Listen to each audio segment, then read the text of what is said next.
شاء الله هيك كل عام وانتم بخير ورمضان كريم. مناسبة رمضان انا حابة هيك احشي لكم تمر ومكسرات، بس انا بحط مكون كتير بيعطي للتمر يعني اضافة كتير بتعطي نكهة طيبة.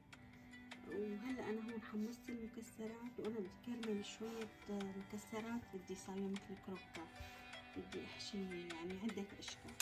هلا عندي هون 3 معالق سكر هون لحتى يبلشوا يذوبوا، بلش نزل عليهم شوية مكسرات هيك شايفين. بلش يذوب السكر، بس هيك بلش يذوب انا ببلش مثلا هيك بجيب حليب بنزل المكسرات اللي إياها. انا حابة نزلهم يعني هيك خليط، يعني انه كذا نوع. قبل ما نزل الحليب نزيح وننوص عليه، ما بدي يحتاج السكر.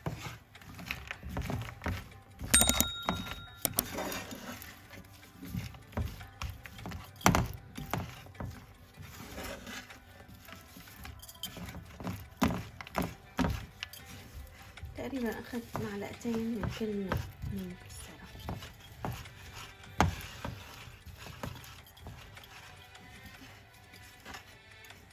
أنا هلأ نوصته مشان ما يحترق السكر ويعطينا لدعة مرة.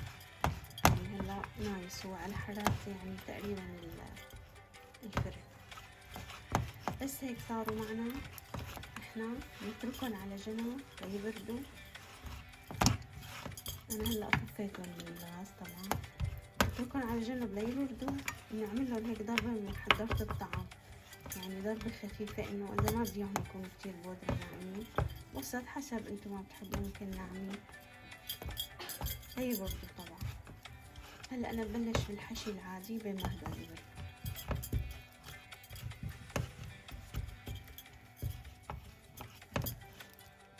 هلا انا عندي هذا الصندوق التمر، الحلقين بتنشق التمر هيك، حلقين النار هون كتير بيعطي التمر نكهة طيبة مميزة. هو الزبدة، وبفضل انه يكون طبعا زبدة ناعمة ظريف، اذا مو ظريف يعني بلاها اكثر. كتير كتير بتعطي نكهة طيبة. نحشي يوم شو ما بناي المكسرات عنا، يعني فستق وكاجو ولوز.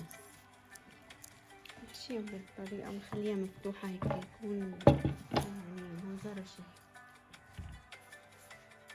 بنحطهم طبعا بالبراد، نستخدمهم طول رمضان لاقيهم جاهزين، يعني ما في داعي نحشي كل يوم. فينا نحشي ونغطس شوي بالشوكولا للعيد كمان، او مع فنجان قهوة بعد الفطور.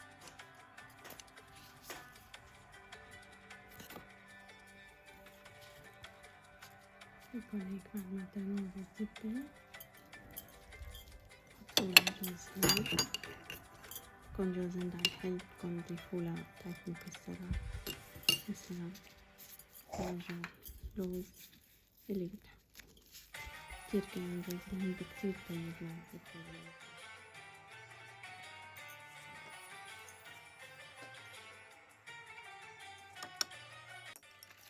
هيك بعد ما بردوا هيك صاروا.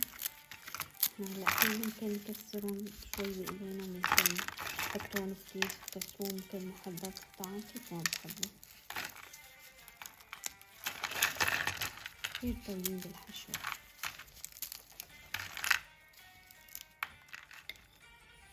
انا هون دهنتهم بمحضرة الطعام للكروكان، كتير ريحتهم بتجنن لانه محمصين بالبيت عن جد، ولا اروع من هيك. ناخد هيك شوي معلقة، هدول ممكن نغطسهم بالشوكولا، يعني ممكن ضيافة العيد، يعني كتير بيطلعوا طيبين.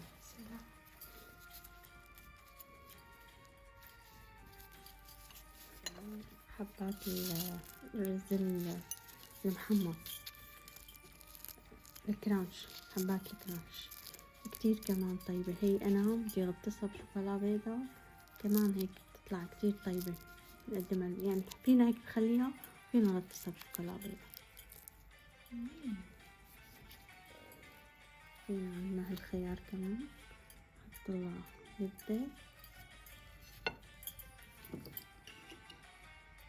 رشة زيت وأطرش.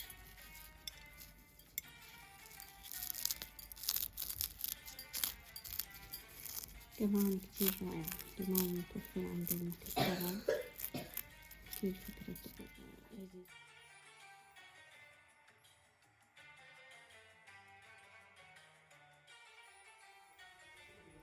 هلا مثل ما شايفين هيك انا عندي شوكولا دارك، شوكولا بيضة وشوكولا بحليب، وهلا بدي غطس فيه، بدي سيحهم يا بخار مية عنا بالميكروويف. شوكولا بحليب ونحط نقطة زيت لكل وحدة فيهم.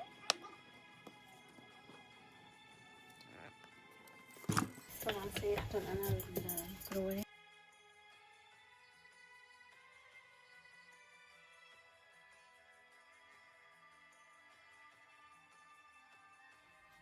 أنا هون عندي الأنواع اللي حشيتهم.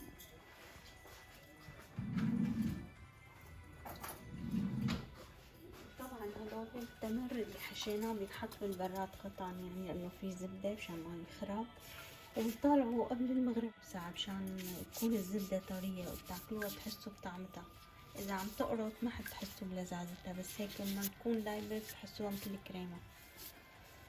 هلا حنبلش هي قطع اللي حطيناها كرانش، هنغطسها بالشوكولا البيضاء.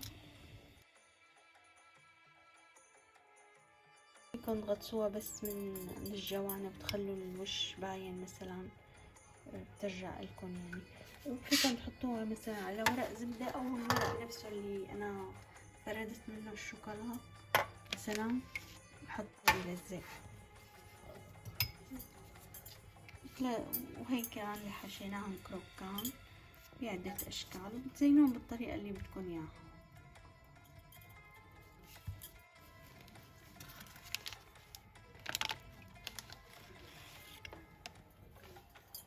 هدول هنغطسها بالشوكولا الدارك،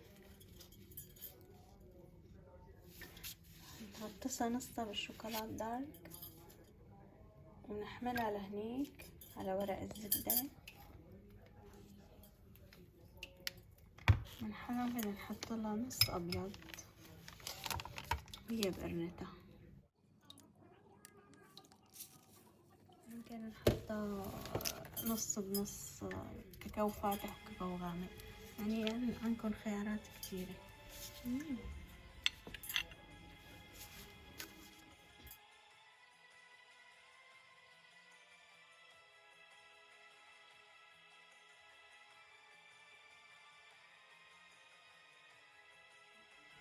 وهيك بعد ما خلصوا التمرات حشيتهم انا تقريبا كلهم، صار في عندي شوية صغيرة. الكروكان اللي سويته بوفر عليكم اذا بدكم مكسرات، لانه مو بينطحنوا، بصير فيهم بركة اكتر. يعني انا زاد عندي مكسرات محمصة مثل ما حكيت انا، يعني ما ورجيتكم انا حمصتهم على ايدي، بس ورجيتكم طريقة الكروكان كيف. وهيك يعني قدمت لكم انا كمان فيكم تقدموا هاي الفكرة في الشوكولا للعيد، كتير طيبة عن جد. يعني انواع الشوكولا لازم تكون طيبة والزبدة طيبة.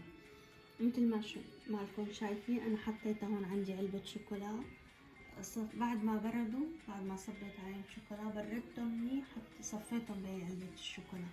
ولازم تغلفوهم بالجيلاتين مشان ما يلقطوا اي طعم، لانه الشوكولا حساسة بتكون. وان شاء الله كل عام وانتم بخير. يعني بدها براد ومنطالع ساعة من الافطار. بعد ما غطستهم حطيتهم بالبراد لحتى جمدوا الشوكولا عليهم. بعدين اذا بدكم تحطوا لهم خطوط فوقهم بتحطوا، بتطالعوهم بتحطوهم هن باردين، لانه هن سايخين بيختلطوا ببعض. ان شاء الله صحتين وعافية، يا ريت تعطونا رأيكم بالتعليقات. وهيك لازم تجربوها منيح مشان ما تقطعن من كل الجهات، ما تخلوا اي جهة مفتوحة مشان ما تقطعن معكم. تحطوها بالبراد تطلعوا اي طعم راح ينحلى من برا. يعني انا بخبي هيك علب مشان انه اذا تشتغل بالشغل كثير ظريف.